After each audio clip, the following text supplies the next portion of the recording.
हरे कृष्णा राधे राधे। कामदा चित्त शुक्ल एकादशी व्रत कथा।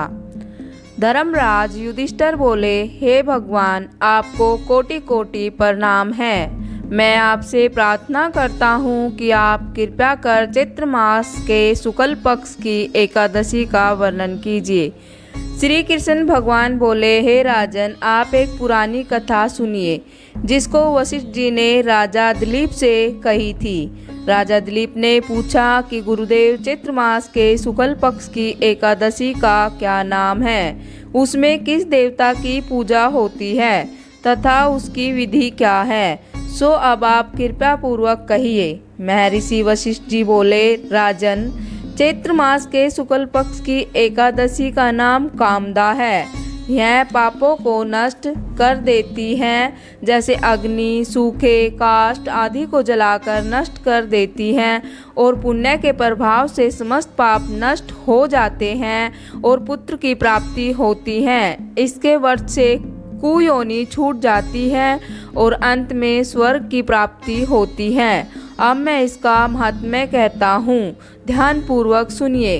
प्राचीन काल में एक भोगापुर नामक नगर था। वहाँ पर अनेक ऐश्वर्य से युक्त पुंडरीक नाम का एक राजा राज्य करता था। वहाँ अनेकों अप्सरा गंधर्व किन्नर आदि वास करते थे। उसी जगह ललिता और ललित नाम के स्त्री पुरुष अत्यंत वैभवशाली घर में निवास करते हुए विहार किया करते थे। वे दोनों एक दूसरों को बहुत प्रेम करते थे।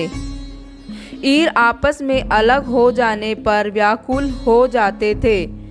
एक समय राजा पुंडरीक गंधर्वों सहित सभा में शोभायमान थे। उस जगह ललित गंधर्व भी उसके साथ गाना गा रहा था। उसकी प्रियतमा ललिता उस जगह नहीं थी। उससे वह उसको याद करने के कारण अशुद्ध गाना गाने लगा।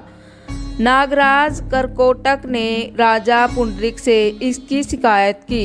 इस पर राजा पुंडरीक ने ललिता को श्राप दे दिया कि अरे दुष्ट, तू मेरे सामने गाता हुआ भी अपनी स्त्री का स्मरण कर रहा है। इससे तू कच्चे मांस और मनुष्य को खाने वाला होगा। तू महापापी है। अपने कर्म का अब तू फल भोग। राजा पुंडरीक के श्राप से वह ललित गंधर्व उसी समय एक विकराल राक्षस हो गया। उसका मुख भयानक हो गया। उसके नेत्र सूर्य चंद्र के समान प्रदीप होने लगे। मुंह से अग्नि निकलने लगी। उसके सिर के बाल पर्वतों पर उगने वाले वृक्षों के समान दिखाई देने लगे। उसकी भुजाएं 2 योजन लंबी हो गई। इस तरह उसका 8 योजन का शरीर हो गया। राक्षस हो जाने पर उसको महान दुख मिलने लगा और अपने कर्म का फल भोगने लगा। जब ललिता को अपने प्रियतम ललित का ऐसा हाल मालूम हुआ तो वह बहुत दुखी हुई। वह सदैव अपने पति के उद्धार के लिए विचारने लगी कि मैं कहाँ जाऊं और क्या करूं। वह राक्षस घोर वनों में रहने लगा और अनेक प्रकार के पाप करने लगा। उसकी स्त्री विलाप करती रहती। एक दिन वह अपने पति के पीछे घूमते घूमते विंध्याचल पर्वत चली गई। उसने उस जगह श्रृंगी ऋषि का आश्रम देखा। वह शीघ्र ही उस आश्रम के पास गई और उस ऋषि के सन्मुख जाकर विनय करने लगी।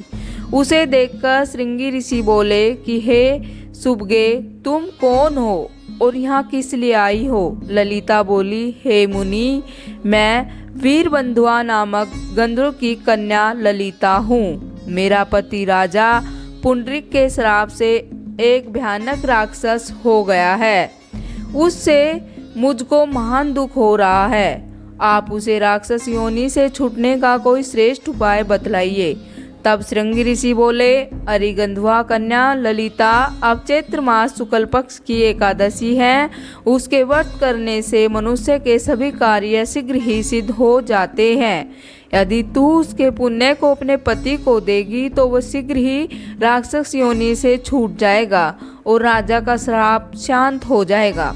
मुनि के ऐसे वचनों को सुनकर ललिता ने आनंद पूर्वक उसका व्रत किया और द्वादशी के दिन ब्राह्मणों को सामने अपने व्रत का फल अपने पति को दे दिया और भगवान से प्रार्थना करने लगी, हे प्रभु, मैंने जो व्रत किया है उसका फल मेरे पतिदेव को मिले, जिससे उनकी राक्षस योनि शीघ्र छूट जाए। एकादशी का फल देते ही उसका पति राक्षस योनि से छूट गया और अपने पुराने स्वरूप को प्राप्त हुआ। वह अपने सुंदर वस्त्रों तथा आभूषणों से अलंकृत होकर पहले की भांति ललिता के साथ विहार करने लगा।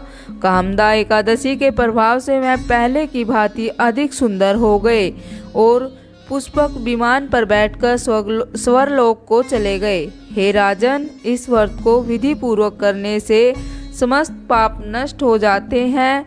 इसके व्रत से मनुष्य ब्रह्म हत्या आदि इत्यादि के पाप और राक्षस आदि की योनि से छूट जाते हैं। संसार में इसकी कथा व महात्म्य के श्रवण व पठन से वाजपेयी यज्ञ का फल प्राप्त होता है।